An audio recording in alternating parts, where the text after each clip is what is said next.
যুদ্ধবিরতিতে শুরু হলো আরেক কৌশলী যুদ্ধ। আর এই যুদ্ধে চীন ইরানের যৌথ ছকে অনেকটাই হেরে গেল যুক্তরাষ্ট্র, সাথে মাথা নত করতে বাধ্য হলো ভারতও। সম্প্রতি ঘটে যাওয়া ঘটনায় এমনটাই বলছে আন্তর্জাতিক গণমাধ্যম থেকে শুরু করে বিশ্লেষকরা পর্যন্ত। ইরান চীনের এই যৌথ ছকে যুক্তরাষ্ট্র ভারত যে ধরাশায়ী হয়েছে সেটা নিয়ে চাঞ্চল্যকর প্রতিবেদন প্রকাশ করেছে রয়টার্স। যদিও এই রিপোর্টে বিষয় বর্ণনা করা হয়নি, তবে রিপোর্ট প্রকাশ করার পর আন্তর্জাতিক বিশ্লেষকরা মনে করছেন এবারও কৌশলগত দিক দিয়ে বড় ধরনের হোঁচট খেল ট্রাম্প এবং নরেন্দ্র মোদী। রয়টার্স জানিয়েছে, ভারতীয় তেল শোধনাগারগুলো ইরান থেকে কেনা জ্বালানি তেলের মূল্য চীনের মুদ্রা ইউয়ান দিয়ে পরিশোধ করছে। ভারতের আইসিআইসিআই ব্যাংকের মাধ্যমে এসব লেনদেন করা হচ্ছে। বিষয়টি সম্পর্কে জানে এমন 4টি সূত্র রয়টার্সকে এই তথ্য জানিয়েছে।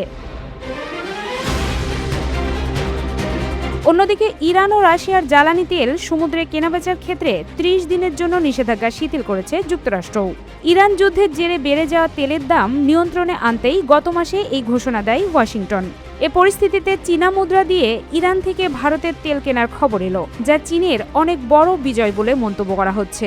পাশাপাশি ইরানের তেল বিক্রি বেড়ে যাওয়ায় দেশটির অর্থনীতি আবারও চাঙ্গা হয়ে উঠতে পারে বলে ধারণা করা হচ্ছে। সূত্রগুলো রয়টার্সকে জানিয়েছে, এই মাসের শুরুতে ভারতের সবচেয়ে বড় রাষ্ট্রায়ত্ত তেল শোধনাগার ইন্ডিয়ান অয়েল কর্পোরেশন প্রায় 9 বছর পর প্রথম 20 লাখ ব্যারেল ইরানি তেল কিনেছে। এই চালানের তেলের মূল্য প্রায় $20 কোটি। এছাড়া আরেক ভারতীয় প্রতিষ্ঠান রিলায়েন্স ইন্ডাস্ট্রিজের জন্য ইরানি তেল বহনকারী 4টি জাহাজকে সম্প্রতি ভিড়তে দিয়েছে ভারত।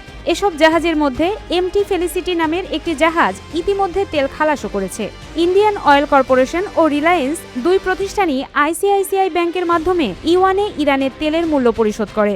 ব্যাংকটি তাদের সাংহাই শাখার মাধ্যমে তেলের দাম পাঠাচ্ছে বিক্রেতাদের কাছে।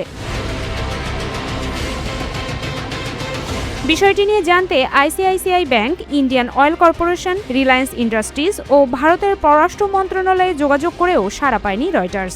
তেহরানের উপর দীর্ঘদিন ধরে যুক্তরাষ্ট্রের নিষেধাজ্ঞার কারণে এ ধরনের তেলের মূল্য পরিশোধের জটিলতা থাকায় অনেক ক্রেতা আগ্রহ দেখাচ্ছে না বলে জানিয়েছেন ব্যবসায়ীরা।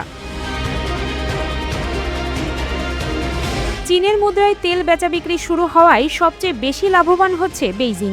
অন্যদিকে যুক্তরাষ্ট্রের নিষেধাজ্ঞা থাকার কারণে ইরান থেকে তেল ক্রয়ে সাহস করত না অনেক দেশ। যুক্তরাষ্ট্র সেই নিষেধাজ্ঞা শিথিল করায় ইরানও শত শত কোটি ডলারের তেল বিক্রি করতে পারছে, যা ইরান এবং চীনের কৌশলগত বিজয়কে ইঙ্গিত করে বলে মনে করছেন বিশ্লেষকরা। তবে ইরান থেকে তেল ক্রয়ের এই শিথিলতা রোববারই শেষ হচ্ছে বলে জানিয়েছেন মার্কিন বাণিজ্য মন্ত্রী স্কট বেসেন্ট। তিনি জানান, যুদ্ধের জেরে তেলের মূল্য বৃদ্ধি ঠেকাতে ইরানি তেল সমুদ্রে কেনাবেচায় নিষেধাজ্ঞা শিথিলের মেয়াদ আর বাড়ানো হবে না। অর্থাৎ ইরানের তেল কেনায় এই ছাড় রোববারই শেষ হচ্ছে।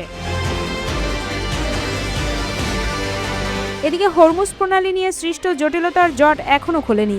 যুক্তরাষ্ট্রের নানা ধরনের হুমকি অবরোধের পরও হরমুজ পুরোপুরি ইরানের নিয়ন্ত্রণে রয়েছে বলে দাবি করছে তেহরান। তবে ট্রাম্পের ঘোষিত 2 সপ্তাহের যুদ্ধবিরতির মেয়াদ শেষ হচ্ছে 21 এপ্রিল। এরপর ট্রাম্প কিংবা নেতানিয়াহু কি করেন সেটার দিকেই তাকিয়ে রয়েছে গোটা বিশ্ব। পাকিস্তান মধ্যস্থতাকারী হিসেবে ইরান ও যুক্তরাষ্ট্রের মধ্যে দ্বিতীয় দফা বৈঠকের চেষ্টা চালিয়ে যাচ্ছে।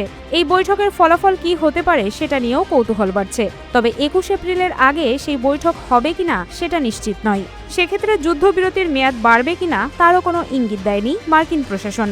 এখন কেবল অপেক্ষা 21 এপ্রিলের দিকে।